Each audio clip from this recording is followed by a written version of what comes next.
Hi, everyone, and welcome to another episode of the Bacon Bits and Bytes podcast. And I'm super excited today to have with me Helen Huang and Sefunmi Osinaike. So, Helen is a first generation Chinese Canadian as well as an earth scientist turned product manager turned startup founder. After leaving her mark at companies such as Zynga, Microsoft, and Github, she's gone on to co found Co.Lab, team-based education program for aspiring technologists. Helen is especially passionate about thought diversity, the power of active learning, and building inclusive communities. Shifumi is the other co-founder for Collab. He is a University of Waterloo electrical and computer engineering alum and frequently draws from his experience as an international student from Nigeria. As an avid storyteller, he has authored 3 books on non-traditional paths into technology. Welcome to the show, guys. Yeah, thanks for having us. Super Thank you excited so to be here. Thank you so much for having us, Karen. Really appreciate it. Yeah, so I'm very curious to learn about how you guys met because I know you both went to the University of Waterloo. Did you meet in school or was it afterwards? So we actually met when we were both interning for Microsoft. And so both of us were product managers. And that was the first time that we sort of encountered one another. I also do think that Shifumi tells the story a little bit better because he has a better memory than me. So I'm just going to toss it over to him. So what Helen said, we met right before we started interning at Microsoft. So it was this snowy day in Waterloo, Ontario, Canada.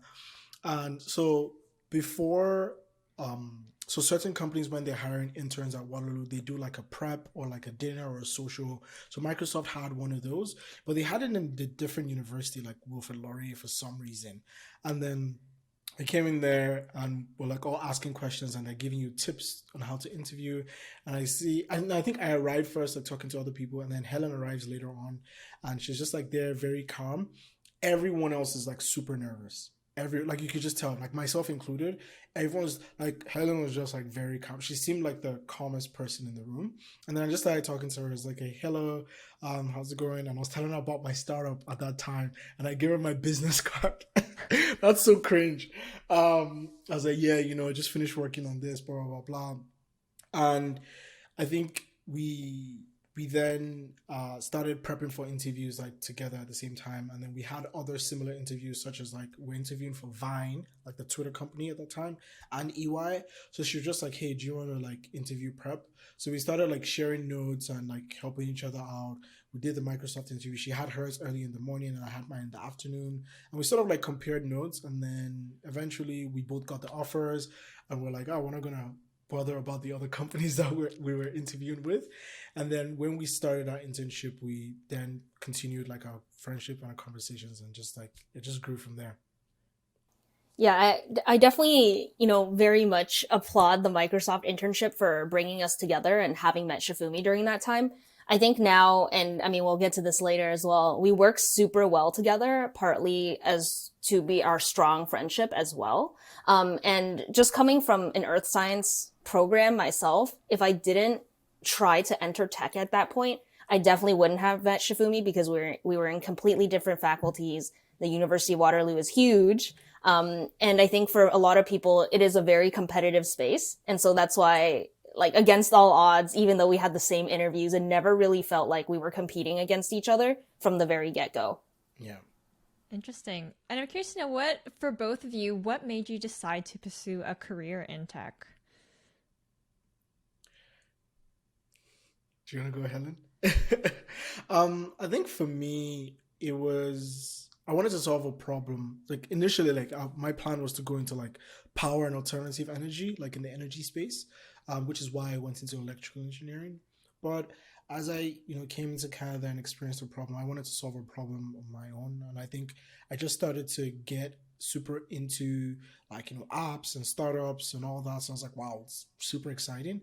And Waterloo generally has that energy of startups, do all these things. So I think just by surrounded by that, and even just having a personal problem, which was like being an international student, it was hard coming into Canada and just like trying to succeed and trying your best not to fail out of a university program paying international fees. So I saw students had that problem. I wanted to solve it, so I was like, hey, the best way to do it is let's build an app, without having any prior knowledge of problem solving. I was like, hey, let's just do that. And it was just the process of learning what does it take to create an app or even do something. Tech became more and more interesting, and that's even how I ended up realizing what product management was. And I was like, hey, I want to be a product manager. I definitely have a different sounding story than that, because I think with Sefunmi, I think he was always very confident and always had that drive to do startups and be in tech and etc. For me, I mean, first I went to Waterloo for earth sciences. The only reason I went to Waterloo, now I know, wow, great co-op program, great tech community. But at the time, it was actually because I knew that my high school boyfriend who had broken up with me was going to Waterloo. And so I was like, oh, I'm going to go to Waterloo. Not to mention that my grades were actually very bad. So I didn't get into any of the nursing programs that I actually wanted to go into. So that's how I ended up in Waterloo. And then the way that I got into tech, so earth science, as soon as I started, I realized that, okay, it's the only program that accepted me, and I don't want to be an earth scientist. I don't want to attend any labs. I don't want to do any of that. And so that's what I realized from the very beginning. So I started to do a few jobs at, just big banks based out of Canada. It was just, very simple data analysis, aka data entry jobs. And so that's what I did for a little bit until I had another boyfriend who was actually graduated and had gone to LA for grad school. And so I remember thinking, oh, I really want to get a job that's based out of LA or like the West Coast so that I could be close to him.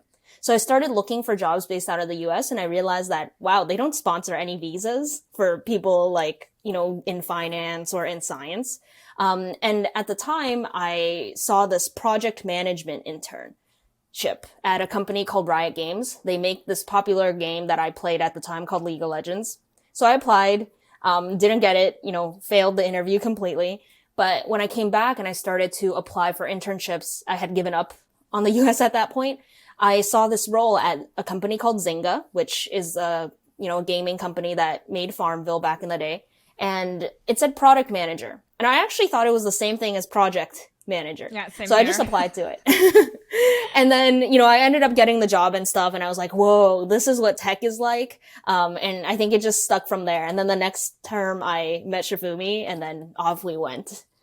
Yeah, that's amazing. And the funny thing is, like, I can definitely relate, because I don't know if you guys remember, but I also went to Waterloo as well for their co-op program, and I started off in like engineering, but then I moved over to science, and then quickly realized I didn't want to do I don't like working in the lab. I don't like research, but I'm just going to keep going because it's going to get really expensive if I try and, get another degree. And considering that you both have several years in product management, and you are the co-founders of Co.Lab, which we'll get into very shortly, I'm curious to know, what would you say is the difference between a good product manager versus a great product manager? Well, this is a very interesting. This is like a typical interview question, by the way. I actually got asked this interview question, in my last job at Copper, and unfortunately I did not prep for this one, so I'm just gonna say what I feel is best. I think communication is a very important thing for product managers. A great product manager needs to be able to communicate. So that one is up there. And when I even say communicate, and I think I've written about this before, it's not just, being able to ask people or talk about things in languages that the other person understands, but it's also asking the right questions. So as a product manager, you're not really doing, like I say this all the time, you're not really doing anything. You're not really doing any like actual tangible work. You're orchestrating other people and allowing them to do their best work. So you need to know, they need to know what they need to do to be successful, which you're oftentimes driving. So you need to be very clear what that means, whether it's a developer, designer, marketing, customer support, sales, anything. And you also need to know if they're stuck and how you can unblock them, and allowing them to also arrive at those things, by themselves, because you're not necessarily an expert in that. So if a developer comes to you and tells you that, hey, they're stuck, You need to ask them the right questions to be able to let them arrive at a solution on their own, or just really help them move them towards the right direction. So, and communication does all of that. So it's all about like listening in, taking in all of that, and then moving forward to solving problems that way. So I think that's like a big thing. Like over like if you're a very good communicator, you can go very, very far. I think that's also one of the reasons why I think Helen is such a great PM, because she's working on developer tools, very extremely complicated. Like even a lot of things that she used to do in Microsoft, like I didn't understand. But being able to effectively take that time, understand it, communicate, and ask the right questions, that's one. Another one is remaining curious. So I think that desire to and it also goes hand in hand with asking questions, but that curiosity allows you to just be creative. So with curiosity, you're creative in the things that you do with your teams. You come up with new ways to excite people, keep people engaged, to influence people. Also with your customers as well. If you're curious about their problems, you understand what are the main pain points that they're going through and how that translates into whatever business opportunities or features you're trying to build. So being curious also allows you to build that relationship with your customers and do all the things that they need to do to succeed. And lastly is, I guess also hand in hand, being very customer focused. I think they're all connected, strangely or not strangely. So if you're very obsessed with your customers, because a lot of PMs and a lot of even entrepreneurs, they have that mindset or that feeling of, I know it best. Customers don't know. It's like, it's me. Like, I'm going to decide. But you also still need to maintain and build that relationship with your customers. So if you're customer obsessed, I think if you're customer obsessed, it will allow you to be curious about their problems, and it will allow you to communicate with them constantly and ask questions to be able to solve their problems and enable your teams to do the things to help solve their problems, and that helps the business. So I think that will be my answer. So to summarize, being customer obsessed, being curious and asking the right questions. And the reason why I summarize is Helen always told me a good PM always summarizes. So every time I always go on a long spiel, I always try to make sure to bring it back. Yeah, that's actually a really, really good, especially when you're providing a lot of new information to somebody. Right. So I'd like to talk a little bit more about Co.Lab, and I'm just taking this off from the website just to give the audience a little bit more as to what Co.Lab is. So Co.Lab empowers and prepares product managers, designers, and developers for success within the tech industry. And we do this by facilitating cross-discipline product teams and going from ideation to product launch, and work in product teams with a product manager, designer, and developers. And they get to ship a product with real customer impact and prove your skills with completely collaborative learning by doing experience. So this is I feel this is a really unique experience. And this was the first time I came across it, because I've always encountered there's those the boot camps. And then if you want to learn just about the theory of product management, you can take a course. So to actually, be able to kind of have that practical experience within 5 weeks, I thought it was really unique. And that was the reason why I was so drawn to Co.Lab. So how did you come up with this amazing idea?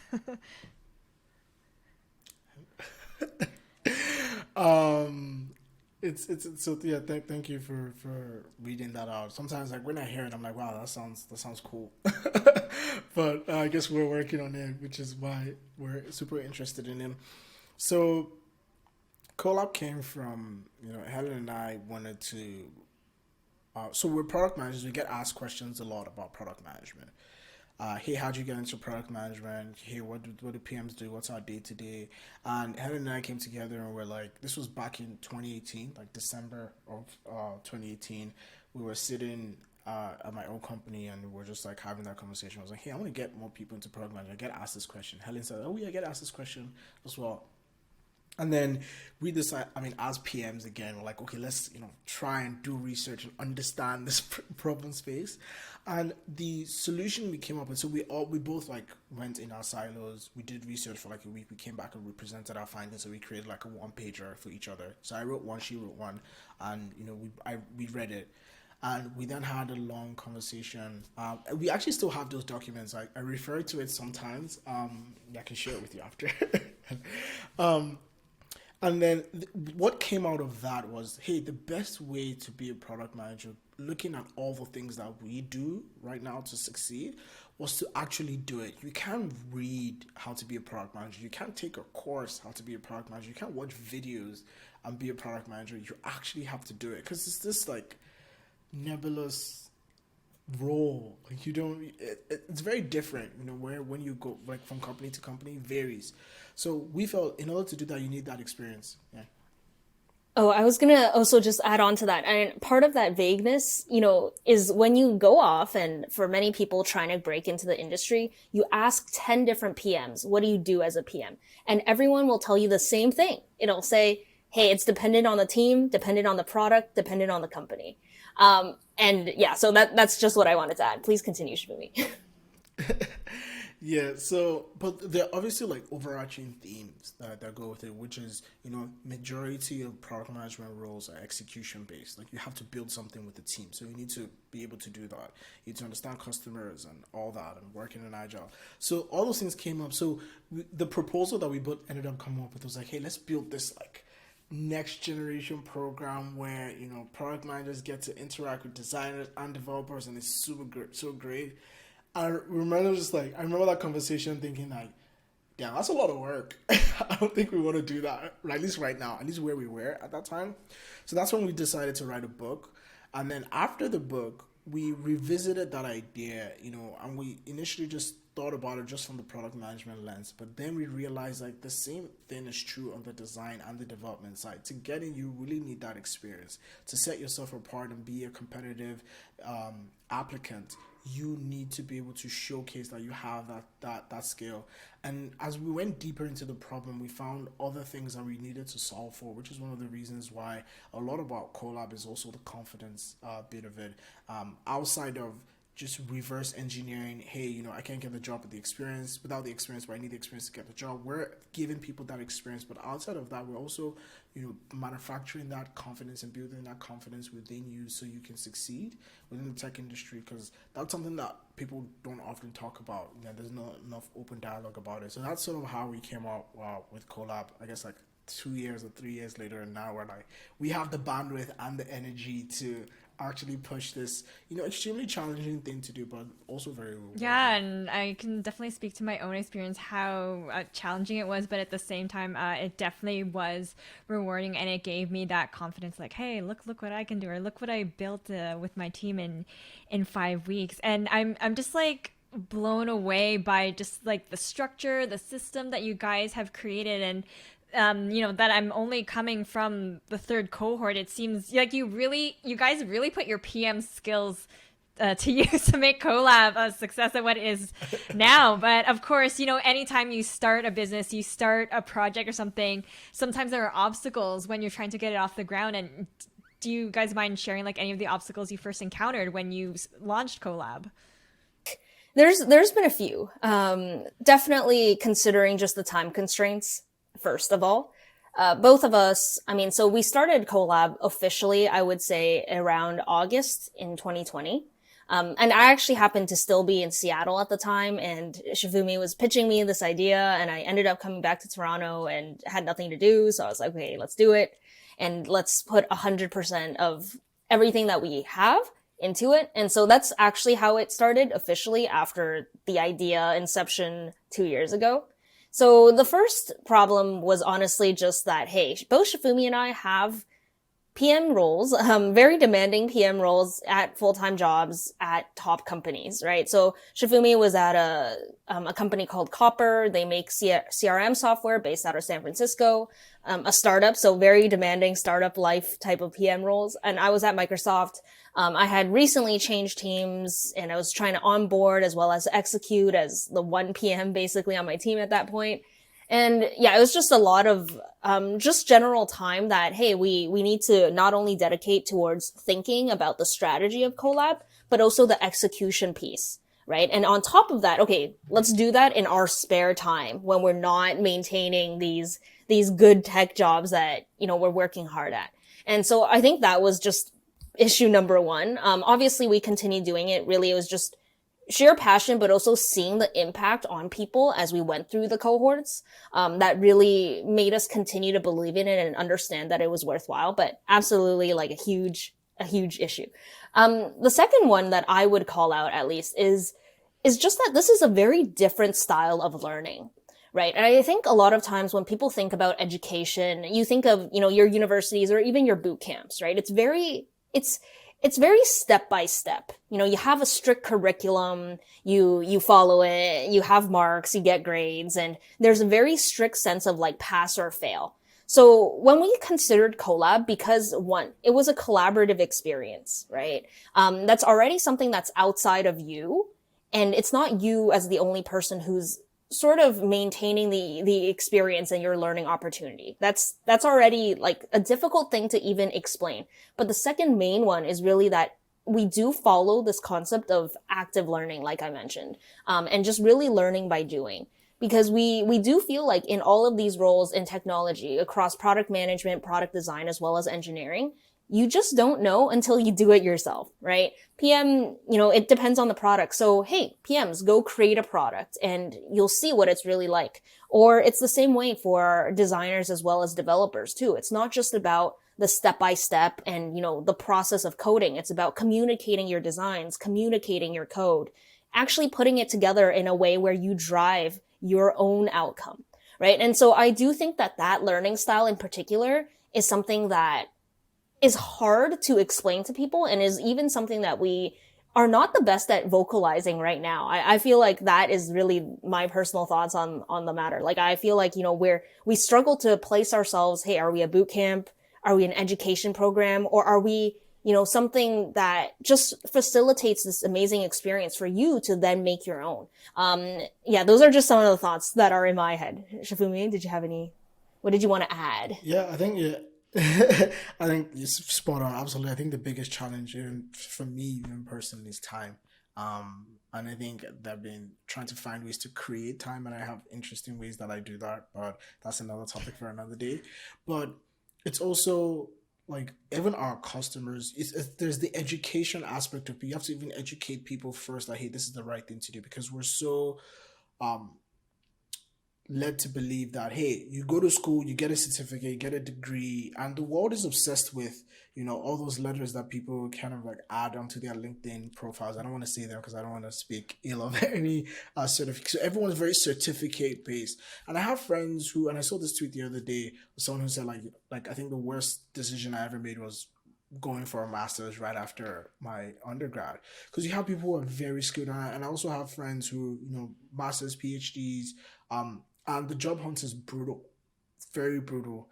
And these are people at the top of their game, like, academically, on paper, it's very challenging. And then, because everyone wants you to have experience. And then there's also another thing that people don't talk about as much, which is jobs are gotten mostly through your network.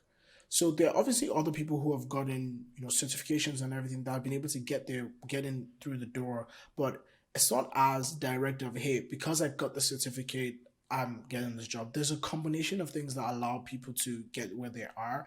So there's almost like we have to educate people that, hey, there is no linear part. You're not going to do all of these things and then get a job. You want to try and cover your bases, but let's do our best to prepare you for the jobs. Like, hey, you're preparing for anything that you want to do. So we're that preparatory building confidence stage. So when you actually land that role, it's a breeze for you. You also go through challenges, but you'll be better equipped to deal with it. Because a lot of people, when they follow that step by step, it's like, oh wow, like we're not supposed to be doing this. This is what we're supposed to be doing, and all that. If you get to, and I think even in the professional world, like when you're working with those kinds of people, it's not the most pleasant way. After working, like I've worked with several teams, and if someone is slowing, like as a PM, like you have timelines and deadlines to meet. If someone is slowing you down because they want to go through the 7-step process because it makes them feel comfortable and that's the way they've learned, like that's just not gonna work. And if I have to make that decision to say, hey, we need to move fast, I'm also impacting the way that person feels, because the person also doesn't feel comfortable, and the person feels like, oh my God, all of this. So we're trying to avoid that and just like make it as realistic as possible, which also has its challenges of people are like, wow, I had a tough or challenging experience, and is this supposed to be good? But I was like, hey, this is real life. You're solving problems and you're going through challenges in the workplace as well. So I think that's like the biggest challenge. And I guess I just pretty much said everything else that I haven't said. Yeah, I feel like that you guys kind of equip us. How do I put like kind of like a toolbox with all these different tools, and it's like for which situation, like okay, well, which tool out of my toolbox should I use? Yeah, rather than that whole like step by step linear process. And what Helen was talking about, the whole idea of active learning, it kind of brings me to my next question, like just the way things are going, and probably the fact that a lot of things have become more remote and people are looking to upskill, reskill. Do you feel that more organizations, companies, and educational institutions are looking to kind of adopt like a cohort or project-based type of learning? Yeah, absolutely. I think the main thing that we've realized in the space is that right now the term or the concept of cohort-based courses or cohort-based learning is booming. There's a bunch of companies that have been spun up around the space, and I think it really makes sense, right? Because you learn, I mean, yes, you can learn by yourself, you can read off a book, but already, even if you're reading off that book, but there's other people reading off that book with you, that's already a better experience because there's that group accountability. Right. I think with Collab, we take it one step further because we have not only your team accountability of actually doing it, but then you have multiple teams that then keep you accountable and to continue going forward. But I absolutely do see it coming within organizations in particular. I wouldn't say so right now, at least from what I've seen. I haven't seen many groups really spin up or companies spin up training programs that are cohort based. Aside from certain fellowship programs and stuff like that. Awesome. So I'd like to talk a little bit more about like Collab specifically and the program. So how do you determine if someone is a good fit for the program? I think this is Helen's best question. So I'll let Helen take Okay. this one. So I think, beyond all of your technical skills, I think the main thing that we really look for is your motivation to learn as well as your communication. And that's regardless of any discipline out there. Our realist belief, honestly, is that regardless of what skills you do bring into the industry, it's going to ultimately be that curiosity that Sefunmi mentioned are the hallmarks of a good PM, or in any other role. It's going to be the collaboration and teamwork skills. Can you figure it out? Are you an independent self-starter? And those are more so like the categories that we ultimately look for within our collaborators. And of course, then we have, each discipline. And so we do have certain, like a little bit of different requirements for each discipline, just because we do very much focus on the collaboration experience rather than strict, I'm sure the strict teaching of exactly how to do things. And so I think the second thing would be just ability to deal with this vagueness and really drive their own outcomes. Yeah, it was really interesting because I guess like sometimes I was like kind of looking for that like step by step thing. Mm-hmm. But then you kind of have to take a step back. I'm like, okay, well, based on my experience, based on my thinking, curiosity, like how would I approach it, and just kind of, just like went with my own gut, which I thought was it was really scary, but at the same time, I felt it paid off. So at the time of this recording, oh sorry, go ahead. Oh yeah, I was also gonna say that I think that's why we equip each of you with 2 mentors, right? So you can see how other people do things, but the one thing that we try to move away from is the concept of, hey, you need to do things how your mentor does things. The reason why we give you all of these opportunities to even network with the other PMs is to discover, wow, there's a wealth of knowledge amongst all of these people. Everyone does things a little bit differently. So how are you going to craft your own way of doing things moving forward? And we also want to showcase, yes, industry experts, this is how they've done things, but it's also not the only way. So that definitely very, very much understand that. Yeah, it's hard sometimes, but having that community, that's why it's so important to like just sort of level set your own expectations, and make sure you're on the right track without someone telling you, hey, you're on the right track. Mm-hmm. Yeah, and just to add to that, sorry, quickly, is I think everyone deserves to have their own style. Every PM, every designer, every developer, everyone's different. So you want to bring yourself and bring your best self and what you can do on a team to collaborate as effectively as possible. Yeah, that's something that, we deeply believe in as well. when we launched our booklets yesterday on non-traditional paths into tech, that was the overall theme as well, is that these non-traditional perspectives or these different experiences and just backgrounds that you bring, that is what truly is valuable in technology, instead of every team thinking the same way, creating the same things, right? It's really that difference that brings the creativity. And we do think that's better for the tech industry in general, which is why we really, really try to empower people with the confidence to, hey, just do your own thing, forge your own path. Yeah, definitely.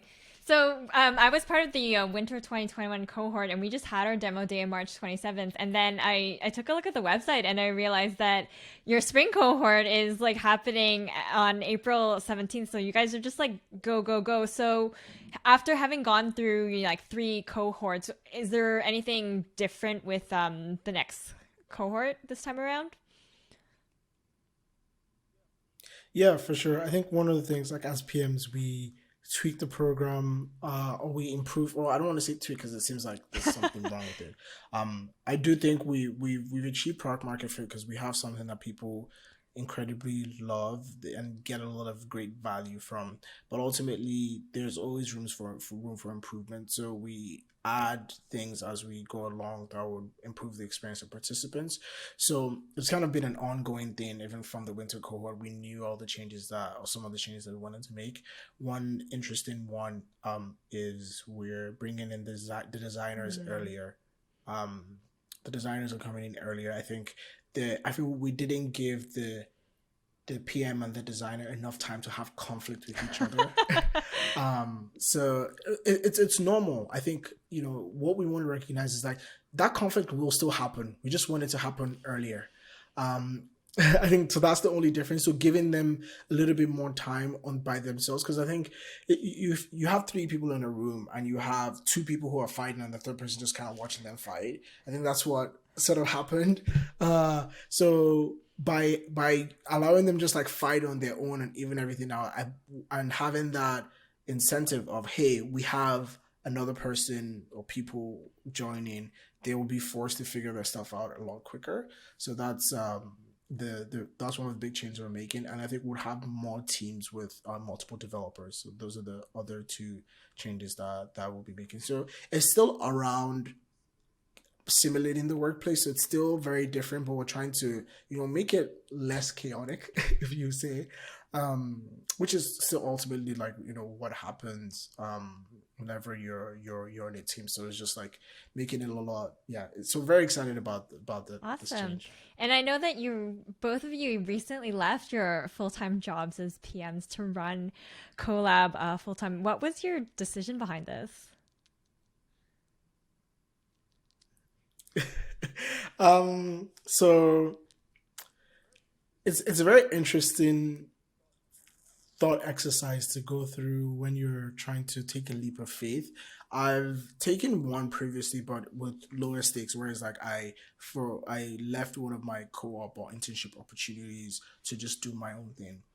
And ultimately the goal there was, hey, learn as much as possible or whatever. Like if you choose the path of learning, you'll never regret it. So I think I guess I'll speak for myself. I don't want to speak for Helen. Is I generally want to like learn and push myself as much as possible, and I think I've been doing that a lot with Co.Lab. And based off of just what we want to do just this year, I think we're going to learn a ton. So at the very worst case, it's just going back to another good tech job. I think Helen and I have remained employable.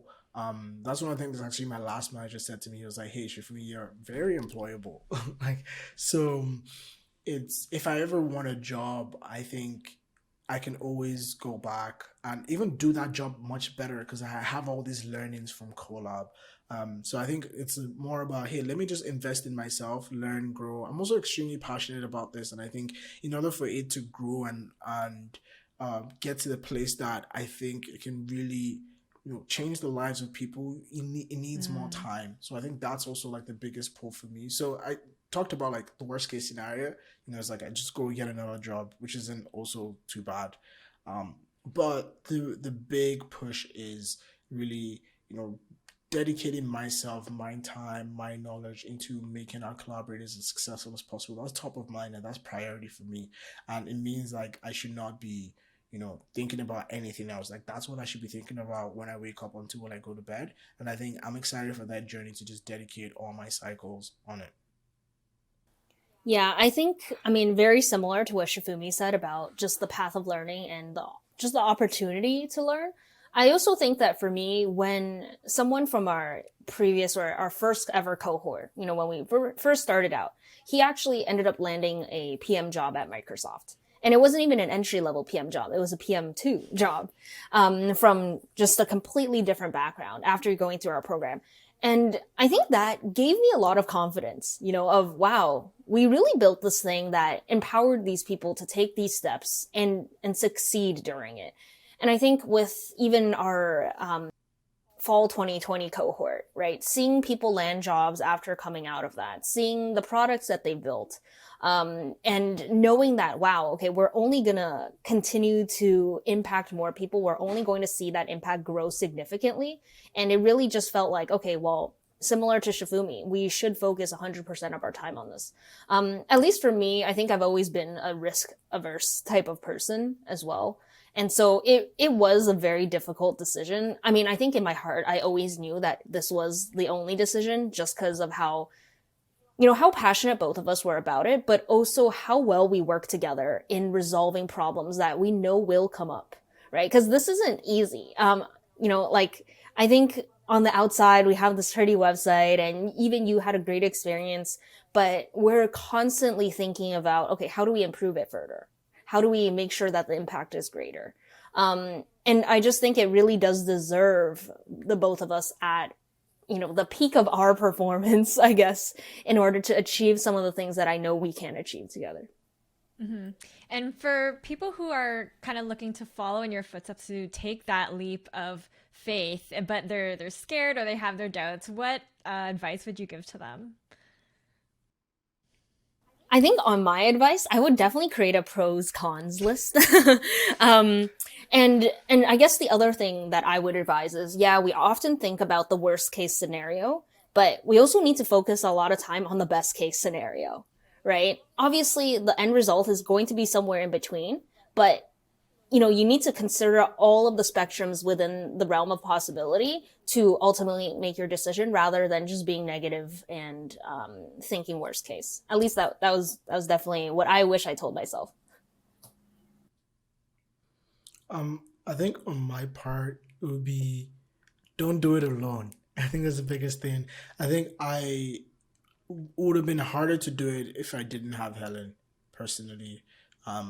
So the opportunity to have a very good team, I think that's, or to work with the opportunity to work with a very good team, I think it's very important. So having someone who you can trust, who you work with very well, so and to support you through this whole thing. So I think that is also the big thing. Like it's not an easy thing, like taking that leap of faith like on your own.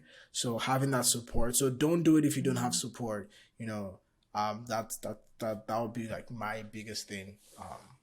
That's really great advice. Thank you. So, in addition to running Co.Lab full time now and gearing up for the spring 2021 cohort, you guys recently launched like those booklets you had mentioned earlier, but the You Belong in Tech booklets, like one version for the product managers, one for the designers, and one for the software developers. You launched on Product Hunt, and congrats, by the way, on that. I'm curious to know, like, what was the process like? If you could take us from like start to finish. Yeah.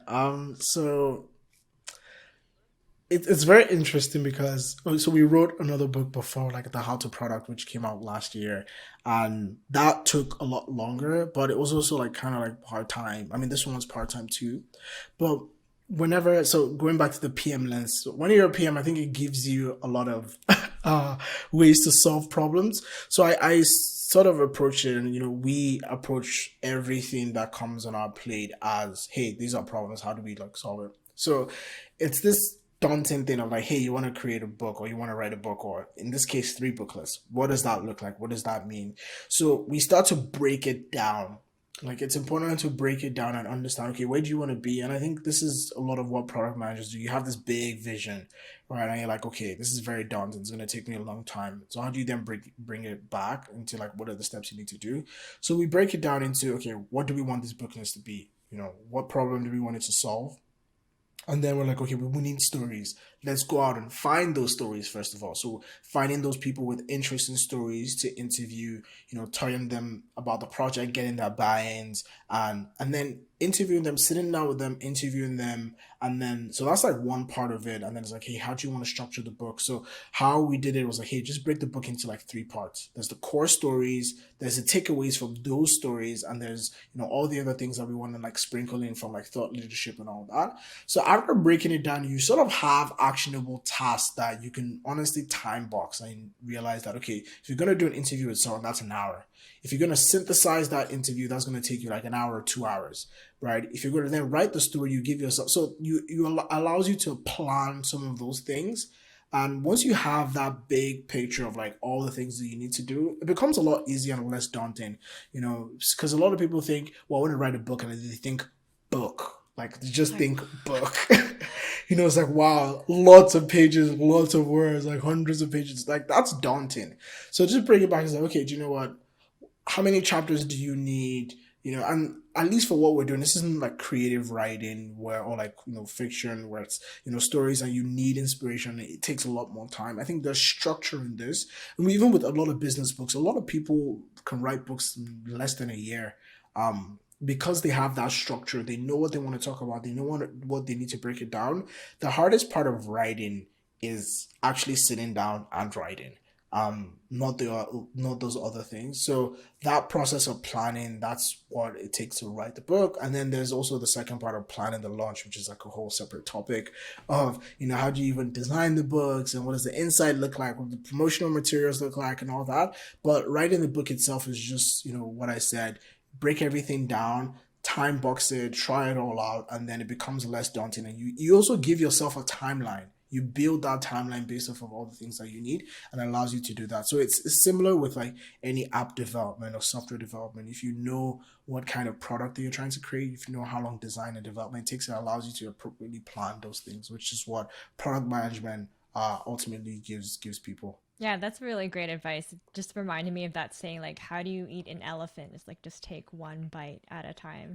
So with respect to the initial volumes you launched, will there be other volumes as well? And my second question too, will you be also creating booklets for like other roles in tech? Yeah, I think the main overarching theme across all of these booklets is really just the concept of belonging. And that's why it is, hey, you belong in tech booklets. And then we have all of these different versions, different disciplines, and upcoming volumes. Because again, we really just believe in that concept of thought diversity and want to showcase as many of those everyday but untold stories as much as we can. Just because it's relatable, you feel seen and understood a little bit. It's like chicken soup for the soul, but tech edition with some takeaways is how I like to consider it. So in future, we definitely want to expand the roles. We want to think about, wow, what are the other topics or roles within tech that people go into? Maybe IT project management or just project management in general, community stuff, operations. And so all of those roles are valid and very popular roles within technology that we want to highlight. And then I think other things and other topics that we want to go to in the future are also just more so along the lines of accessibility. Right now we've mainly very much focused on accessibility of technology and the Co.Lab experience, regardless of your academic background, right? But there's so many other varied backgrounds, and just considering intersectionality, considering, just general accessibility, disabilities. And so there's just a bunch of things that we want to think about and that we want to include and that we want to showcase. And so just very excited for the future volumes as well. That's awesome. And with respect to product hunts, like I know actually a lot of the goals from people in Collab is to launch on Product Hunt. So given the fact that you've already like launched products on Product Hunt, what is your advice to people who are looking to do the same? I think just be genuine. ask for feedback. I think that's ultimately the biggest thing is you're putting your stuff out there and you want to be vulnerable and you want to know how you can improve. Like launching, I always tell everyone, in the how to product course, product managers, launching is just when you start to get customers, right? There's not this big ceremony of like, you launch once and like that's it. It's just the step. But it's an interesting step because it's an easy way to just get a lot of people, get a lot of eyes on your product, and get a lot of feedback. So it's like optimizing for feedback is one of the best things that you can do.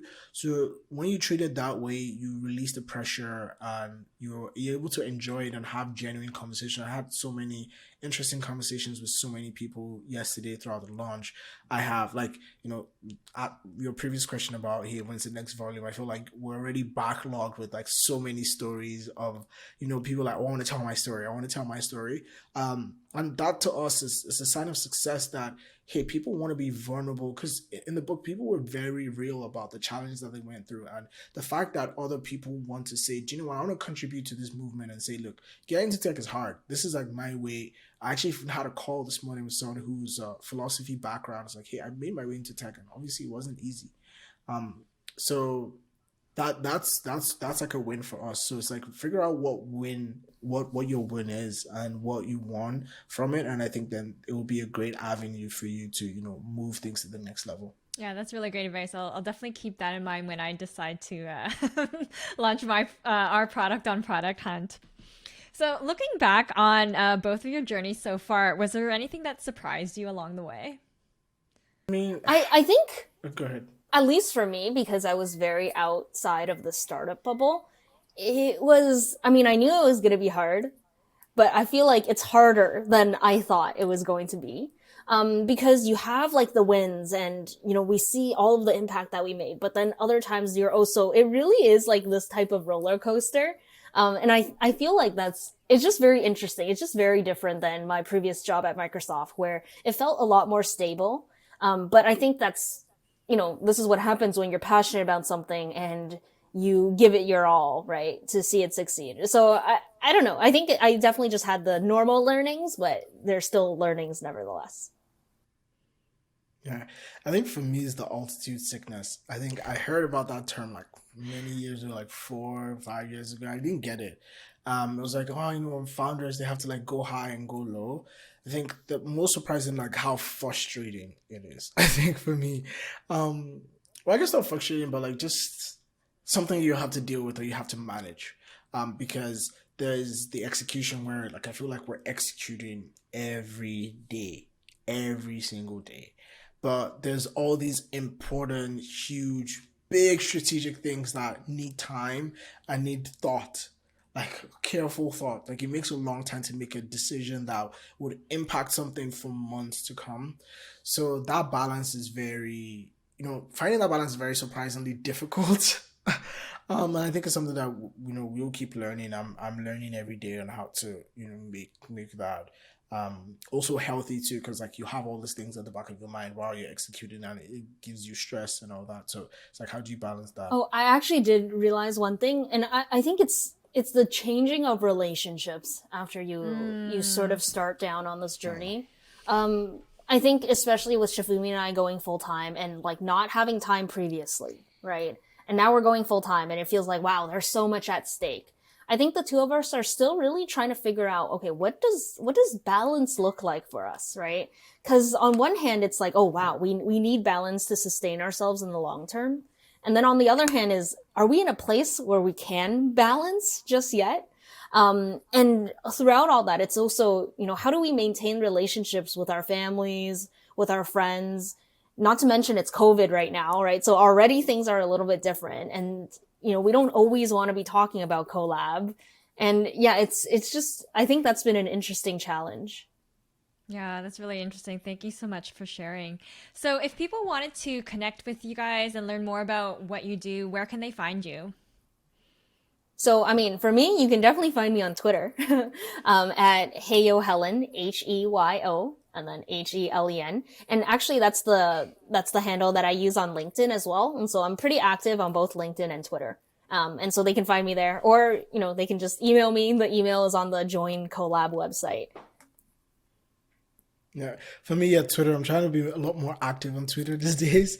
So yeah, it's Shifumi or she, like Shifumi first name Sefun. I feel like so weird having to spell my government name every time. But yeah, so yeah, Twitter. Just like yeah, search me up on Twitter. I'm trying to be more active on Twitter.